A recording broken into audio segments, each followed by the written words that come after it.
जय हिंद साथियों, स्वागत है आप सभी का आपके अपने परिवार मैथ्स गुरु मनीष में।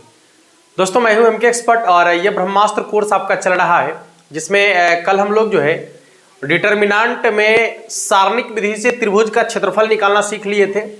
और उससे पहले जो है आपको डिटर्मिनेंट का गुणधर्म बता दिया गया है। उससे पहले जो है डिटर्मिनेंट के बारे में और बहुत सारी चीजें बताई गई है।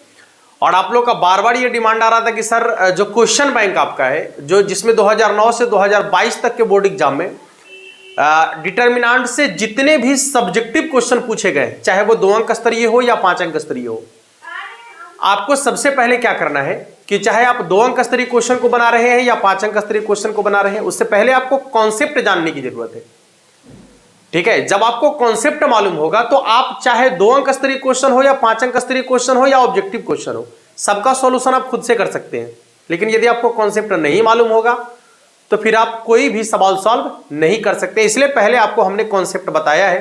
और यदि आपने कॉन्सेप्ट वाले वीडियो को नहीं देखा है तो जाकर प्लेलिस्ट में जरूर देख लीजिएगा।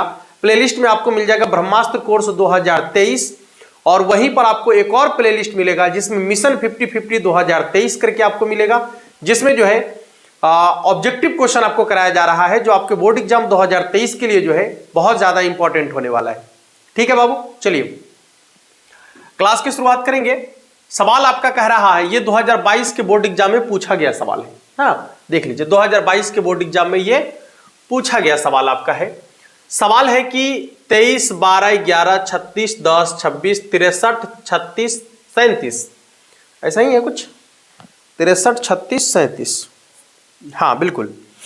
तो सवाल आपसे पूछ रहा है 63, 26 और 37।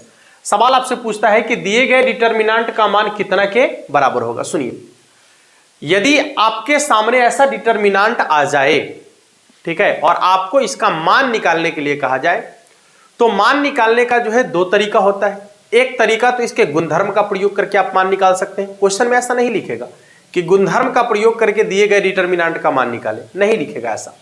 वो आपके ऊपर डिपेंड करता है कि आप उसको कैसे बनाना चाह रहे हैं। एक तो आप विस्तार करके बना सकते हैं, जो तरीका हम आपको सिखाए हैं कल, विस्तार वाला। ठीक है, किसी भी डिटर्मिनेंट को आप विस्तार करके बना सकते हैं, उसे पहले भी आपको विस्तार करना सिखा दिए हैं।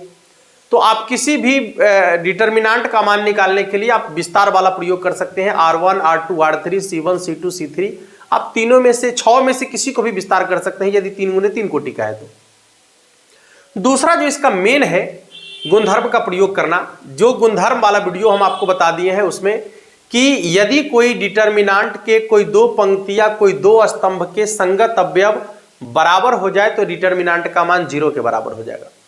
यदि किसी डिटर्मिनेंट के कोई एक पंक्ति या कोई एक स्तंभ के सभी अवयव 0 के बराबर हो जाए तो भी डिटर्मिनेंट का मान 0 के बराबर हो जाएगा। यदि किसी डिटर्मिनेंट के कोई 2 पंक्ति या कोई 2 स्तंभ के संगत अवयव समानुपाती हो जाए तो भी डिटर्मिनेंट का मान 0 के बराबर हो जाएगा। ठीक है ना। तो ये जो सवाल है ये आपको ऑब्जेक्टिव में भी पूछ दिया जाता है और ये सवाल सब्जेक्टिव में भी पूछ दिया जाता है। ऑब्जेक्टिव में कैसे बनाना है ये तो आपको पहले ही बता दिए हैं, अब सब्जेक्टिव वाला भी आपको पहले बता दिए हैं। लेकिन यहां पर जो है क्वेश्चन जब 2022 में पूछा है तो इसको बनाने का प्रयास करते हैं। देखिएगा, हाँ हम करेंगे गुणधर्म का प्रयोग। यदि गुणधर्म लग रहा है इसमें तो गुणधर्म का प्रयोग करेंगे, अन्यथा जब नहीं लगेगा तो सीधे सीधे विस्तार कर देंगे, क्या दिक्कत है। 36, 10, 26, इसके बाद देखिए 63, 26 और 37। अच्छा, आप एक चीज देखेंगे कि यदि यहां 23 है और यहां 12 है, यहां 11 है, यदि दोनों को जोड़ दिया जाए तब 12, 11, 23 हो जाएगा, इसके बराबर हो जाएगा। अच्छा, यहां 36 है, यहां 10 है, यहां 26 है, तो यदि फिर ये दोनों को जोड़ दिया जाए तो 26, 10, 36 इसके बराबर हो जाएगा। अच्छा, 26 और 37 को यदि जोड़ दिया जाए तो 7 और 6 13 और 3 और 2 5 1 6 यानी 63 इसके बराबर हो जाएगा। तो क्यों ना हम गुणधर्म का प्रयोग कर ले। विस्तार करने के लिए एक बड़ा सा प्रोसेस आपको करना पड़ेगा और ये क्वेश्चन आपके बोर्ड एग्जाम में 2 अंक में पूछा जाता है और ये क्वेश्चन आपको ऑब्जेक्टिव में भी पूछा जाता है। ठीक है ना। हाँ, तो जब सवाल ऑब्जेक्टिव में पूछा जाएगा तो ऑब्जेक्टिव वाला कॉन्सेप्ट लगा देंगे। अभी तो 2 अंक वाला क्वेश्चन है तो थोड़ा सा बनाना पड़ेगा। लिखेंगे, क्रिया कर लेते हैं मान लीजिए C2 में। C2 में क्रिया करके क्या करेंगे बाबू, तो C2 प्लस C3। अच्छा, आपके मन में यह चल रहा होगा कि C2 प्लस C3 क्यों?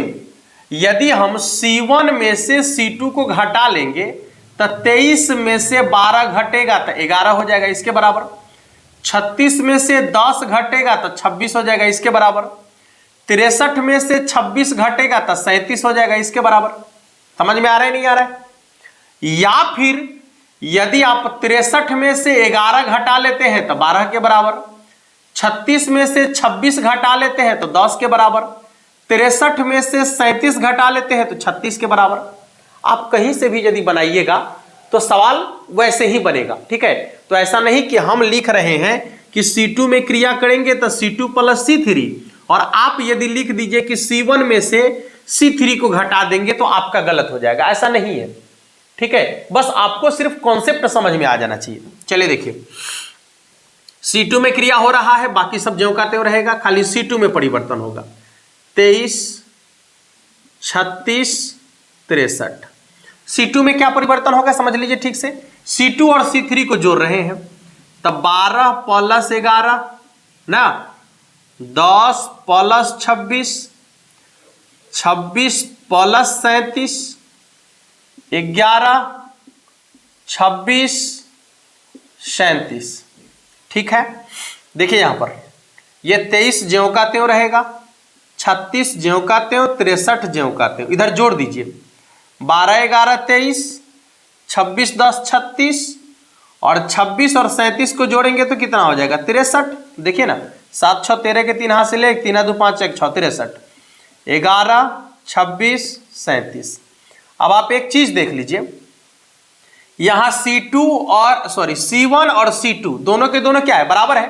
तो लिखेंगे चूंकि C1 बराबर C2, C1 बराबर C2, यानी दिए गए डिटर्मिनांट के कॉलम नंबर 1 और कॉलम नंबर 2 के संगत अवयव बराबर है। देख लीजिए, इसके संगत ये है तो बराबर है, इसके संगत ये है तो बराबर है, इसके संगत ये है तो बराबर है। तो यदि किसी डिटर्मिनांट के कोई दो पंक्ति या कोई दो स्तंभ के संगत अवयव बराबर हो जाए तो डिटर्मिनांट का मान 0 के बराबर हो जाएगा। तो यहां देखिए C1 और C2 यदि बराबर है तो लिखेंगे दिए गए डिटर्मिनांट का मान कितना के बराबर हो जाएगा, 0 के बराबर। ऐसा आप इसको डेल मान के चल सकते हैं, लिखेंगे माना डेल बराबर, डेल मान के चलेंगे, ठीक ना। इसलिए डेल बराबर क्या हो जाएगा, 0, यानी दिए गए डिटर्मिनांट का मान कितना के बराबर हो जाएगा बाबू, 0 के बराबर, ठीक है। आसानी से समझ में आ गया होगा। इसमें यह क्रिया कर सकते हैं, या फिर अभी आपको बताया है ना, या फिर आप C1 में क्रिया करके C1 माइनस C3 कर सकते हैं, या फिर C1 में क्रिया करके देख लीजिएगा, C1 में क्रिया करके C1 माइनस C2 भी कर सकते हैं। ये दोनों में से किसी, ये तीनों में से कोई भी क्रिया करेंगे तो आपका सवाल आसानी से बन जाएगा, आप देख सकते हैं, ठीक है ना। आइए दूसरे सवाल की तरफ चलेंगे। दूसरा सवाल आपका क्या कहता है, देखिएगा क्वेश्चन आपका है, ये देखिए ऑब्जेक्टिव में भी ये क्वेश्चन आपसे पूछा जाता है, ठीक है। कई बार आपसे ये आपका मुलाकात हुआ होगा इस क्वेश्चन से। क्वेश्चन आपका है दूसरा सवाल, देखिएगा कहता है कि A minus B, B minus C, C minus A, फिर आपका है B minus C, C minus A minus B, C minus A minus B और B माइनस सी। कह रहा है कि इसका मान निकालिए, इसका मान निकालिए। और यह सवाल 2021 में आपसे पूछा गया है, 2021 के सेट ए में यह सवाल आपसे पूछा गया है ना। अब आप गौर करके यदि देखेंगे तो यह क्वेश्चन आपका जो है ऑब्जेक्टिव में भी आपसे पूछा जाता है ना, वहां भी बनाना है, यहां भी बनाना है। तरीका है थोड़ा सा कि वहां आपको क्विक सोचना है, यहां थोड़ा सा क्रिया करना पड़ेगा, आपको दिखाना पड़ेगा, ठीक है ना। आइए देखिए इसका सॉल्यूशन कर लेते हैं, थोड़ा सा समझने का प्रयास कीजिएगा, बहुत सिंपल है। आप लोग को ऐसे इसका आंसर भी मालूम होगा, डायरेक्ट इसका आंसर मालूम होगा, क्योंकि ऑब्जेक्टिव में कई बार ये क्वेश्चन चल गया है। A minus B, B minus C, C minus A, B minus C, C minus A, और फिर A माइनस बी, यहां देखिएगा C minus A minus B और फिर B माइनस सी। अब आप गौर करेंगे तो देखिए यहां पर कि यहां A माइनस बी है, B माइनस सी है, C माइनस ए है, B माइनस सी है, C माइनस ए है और फिर A माइनस बी है, C minus A minus B और फिर B माइनस सी। एक चीज गौर करेंगे, देखिए A प्लस में है, A माइनस में है, B माइनस में है, B प्लस में है, C माइनस में है, C प्लस में है। यहां गौर कीजिएगा, B देखिए प्लस में है, B माइनस में है, C माइनस में है, C प्लस में है, A माइनस में है, A प्लस में है। यहां देखिएगा C प्लस में है, C माइनस में है, B प्लस में है, B माइनस में है, A माइनस में है, A प्लस में है ना। यानी यहां पर सब पेयर में तो है लेकिन एक प्लस में है, एक माइनस में है। इसका क्या मतलब आपको समझ में आ रहा है कि यदि हम तीनों को जोड़ देते हैं तो सभी कट जाएगा? नहीं, यदि हम इसमें क्रिया करें C1 में और C1 plus C2 plus C3 तीनों को यदि आपस में जोड़ दे तो देखिए क्या आएगा, A minus B plus B minus C plus C minus A। दूसरा जोड़िए B minus C plus C minus A plus A minus B। तीसरा जोड़िए C minus A plus A minus B plus B minus C। बाकी सबको ज्यों कहते हो, B minus C ज्यों कहते हो, C माइनस A ज्यों कहते हो, A माइनस B ज्यों कहते हो, C माइनस A ज्यों कहते हो, A माइनस B और फिर B माइनस C। देखो बाबू, अब देखिए यहां पर A यहां प्लस में है, A माइनस में है तो ये प्लस वाला ये माइनस वाला कट गया। B माइनस में है, B प्लस में है तो कट गया। C माइनस में है, C प्लस में है तो कट गया, पूरे कट गया। यहां देखिए B प्लस में, B माइनस में, A प्लस में, A माइनस में, C प्लस में, C माइनस में कट गया। C प्लस में, C माइनस में, B प्लस में, B माइनस में, A प्लस में, A माइनस में कट गया। तो जब टोटल कट गया तो बच गया 0 0 0।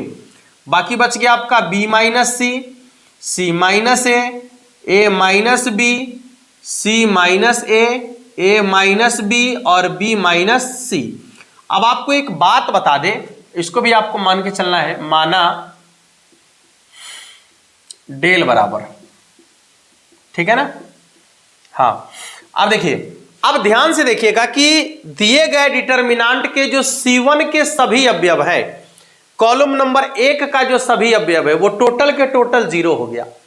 और आपको बताए हैं कि यदि किसी डिटर्मिनांट के कोई एक पंक्ति या कोई एक स्तंभ के सभी अवयव 0 के बराबर हो जाए तो पूरे के पूरे डिटर्मिनांट का मान 0 के बराबर हो जाता है।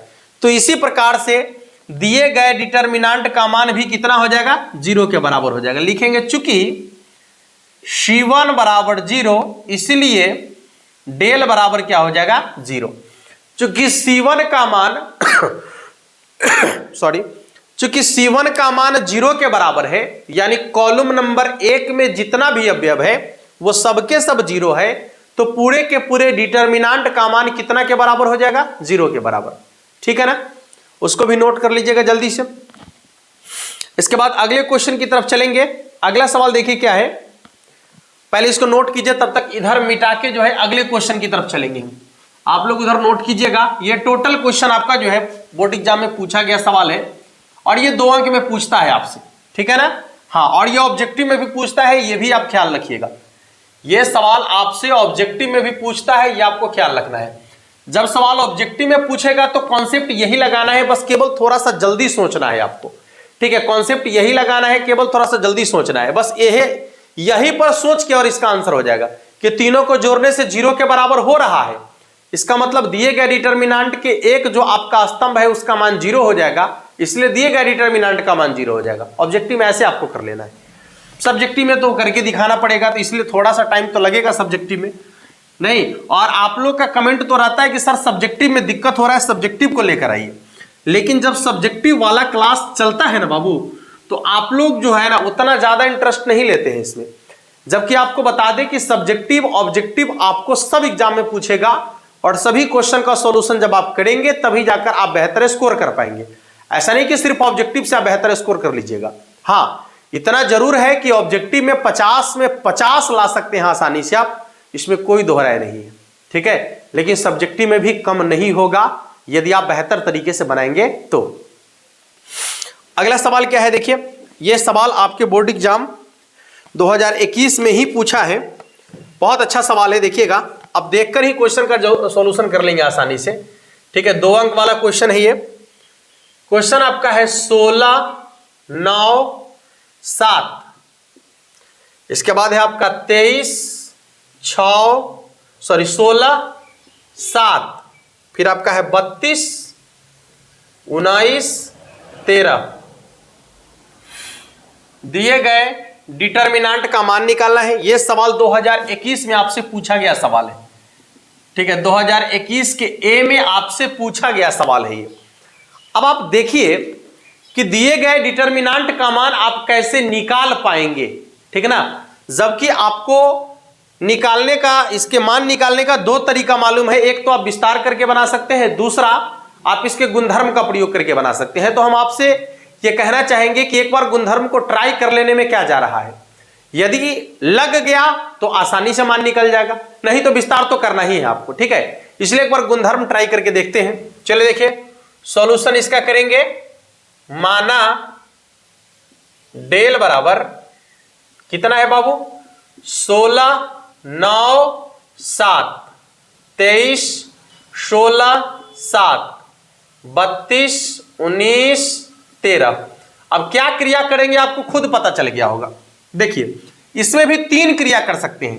देखिए पहला क्या कर सकते हैं कि C1 में क्रिया करेंगे, ठीक है, और C1 में से C2 को घटा लीजिए। देखिए 16 में से 9 घट गया तो 7 आ जाएगा, 23 में से 16 घटेगा तो ये 7 आ जाएगा, और 32 में से 19 घटेगा तो 13 आ जाएगा, माने इसके बराबर हो जाएगा। नहीं तो C1 में क्रिया करके C1 माइनस C2 कर सकते हैं तो भी आपका आंसर बन जाएगा।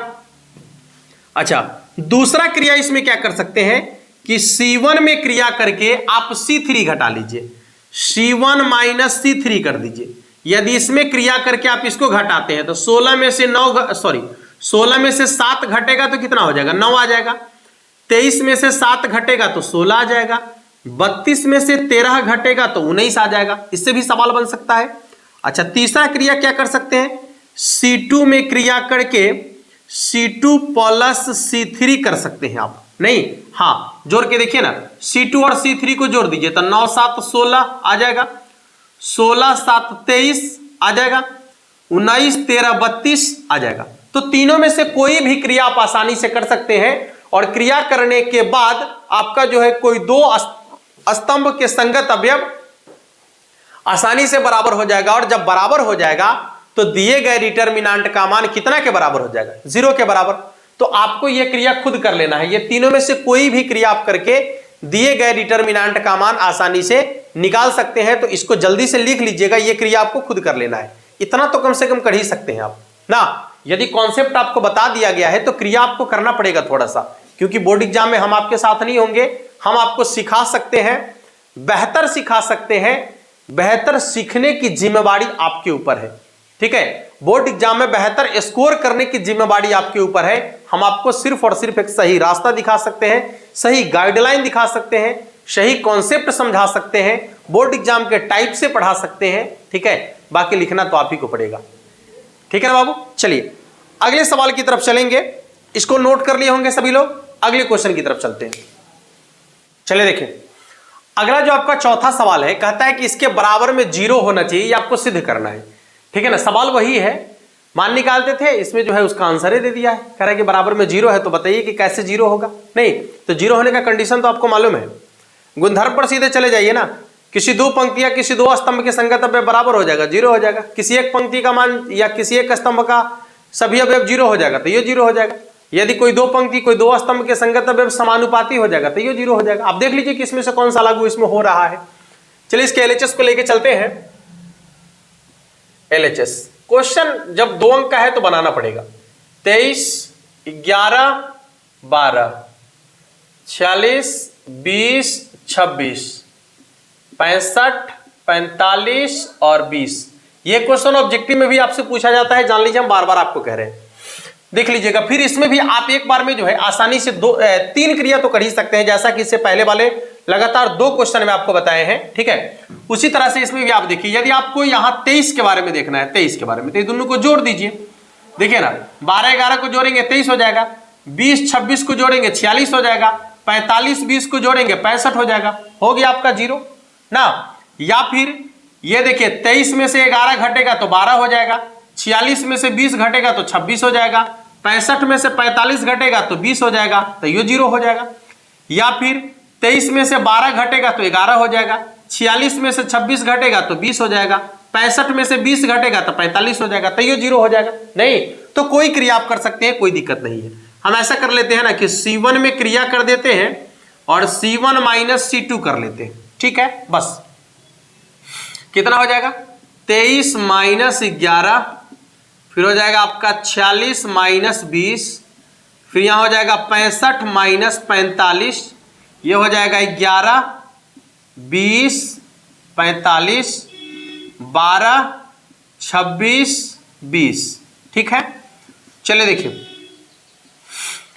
23 में से 11 घट गया तो हो जाएगा 12, 46 में से 20 घट गया तो कितना हो जाएगा 26, और 65 में से 45 घट गया तो कितना हो जाएगा 20, फिर 11 20 45, ये हो जाएगा 12 26 और 20।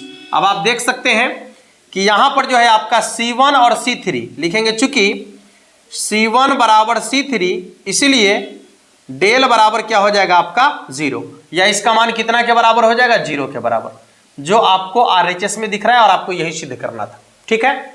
देख लीजिए कितना आसान है क्वेश्चन, आसानी से बन जाएगा आपसे।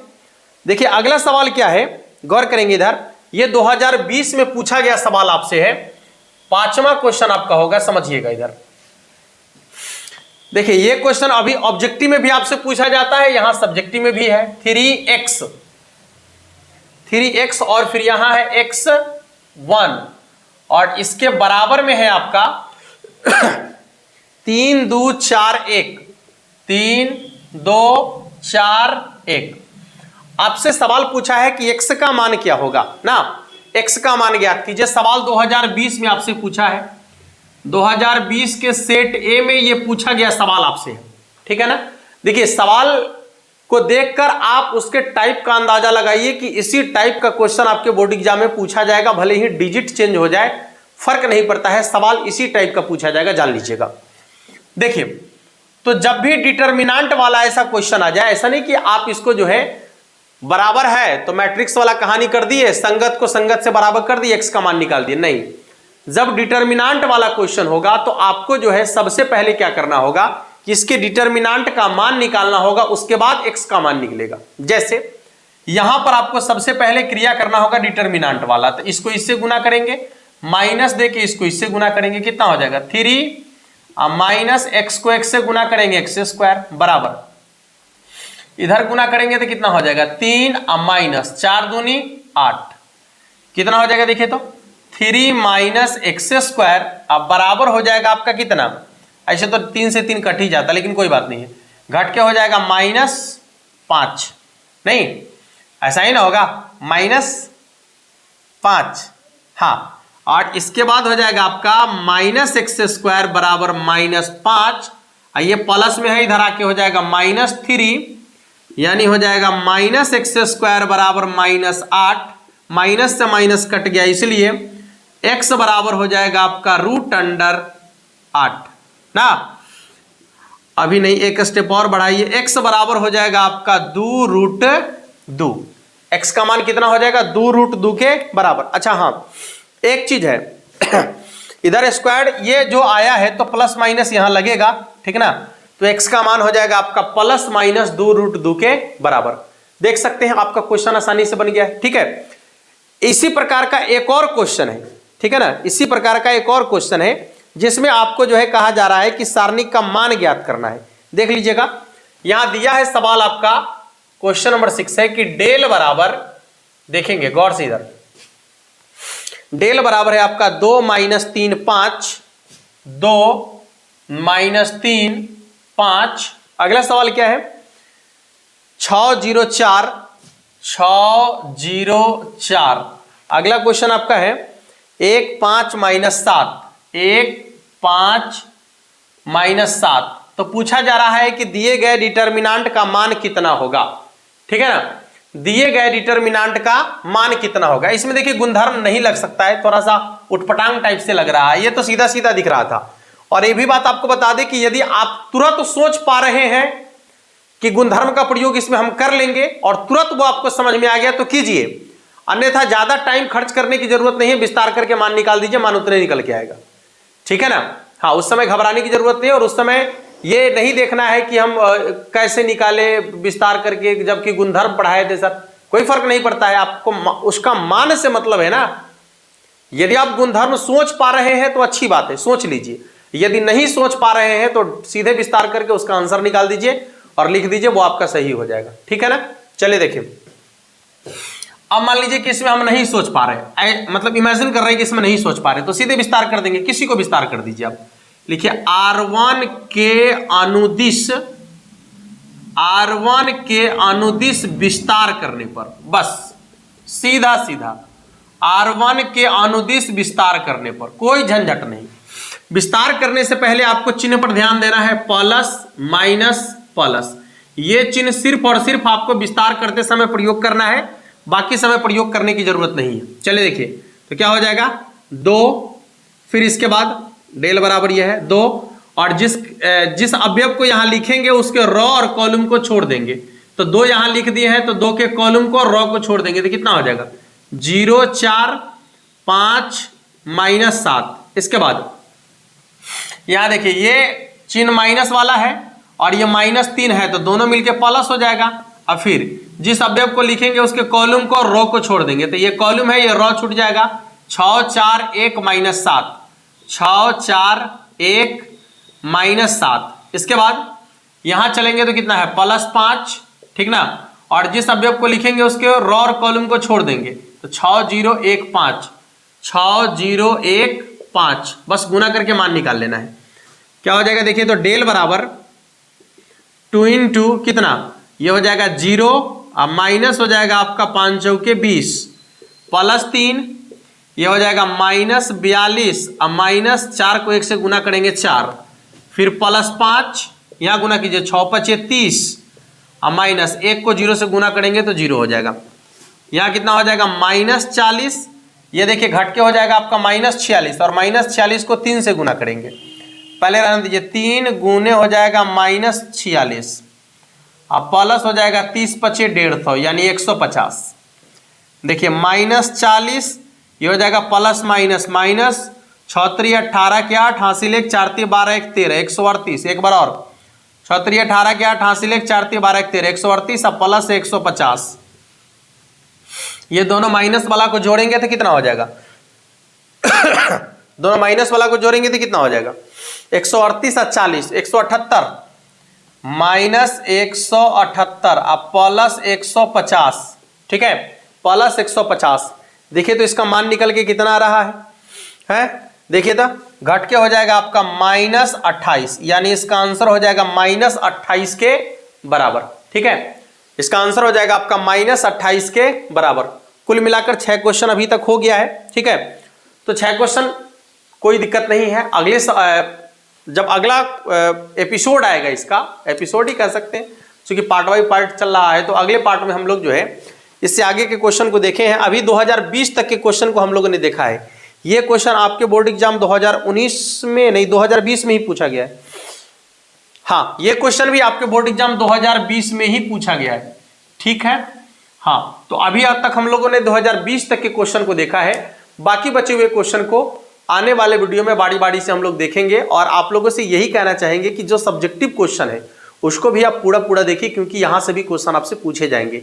कमेंट तो कर देते हैं कि सर सब्जेक्टिव में दिक्कत हो रहा है, सब्जेक्टिव लेकर आइए, तो जब सब्जेक्टिव वाला पार्ट आता है, ठीक है, तो उसे देखने का प्रयास करें, क्योंकि बहुत सारी चीजें आपको यहाँ से सीखने को मिलेगा ऑब्जेक्टिव के लिए भी, ठीक है। मिलते हैं फिर नेक्स्ट क्लास में, और तब तक के लिए आप सभी को जय हिंद।